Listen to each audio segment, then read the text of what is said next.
ಪ್ರಾಥಮಿಕ ಶಾಲೆ ಹೊಸ ಓಬಳಾಪುರ 4ನೇ ತರಗತಿ ಓದುತ್ತಿದ್ದೇವೆ. ಸ್ವರ ಅಕ್ಷರಗಳು ಹಾಗೂ ಸ್ವಚ್ಛತೆಯ ಅರಿವು. ಅಲ್ಲಿ ಇಲ್ಲಿ ಕಸ ಎಸೆಯಬೇಡಿ. ಕಸ ಜೀವಿಗಳ ಆರೋಗ್ಯ ಕೆಡಿಸುತ್ತದೆ.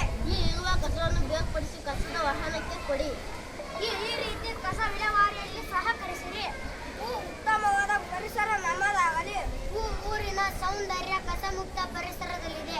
ಋಣಾತ್ಮಕ ಪರಿಣಾಮ ಬೀರುವ ಪ್ಲಾಸ್ಟಿಕ್ ಬೇಡವೇ ಬೇಡ. ಎಲ್ಲೆಡೆಯ ಸ್ವಚ್ಛತೆ ಅರಿವು ಮೂಡಿಸೋಣ. ಏರುತ್ತಿರುವ ಮಾಲಿನ್ಯ ತಡೆಯಲು ಐಶ್ವರ್ಯ ಕಿತ್ತಲು ಮಿಗಿಲು ಮತ್ತು ಆರೋಗ್ಯ ಸ್ವಚ್ಛತೆ. ಒಂದು ಹೆಜ್ಜೆ ಸ್ವಚ್ಛತೆಯ ಕಡೆಗೆ.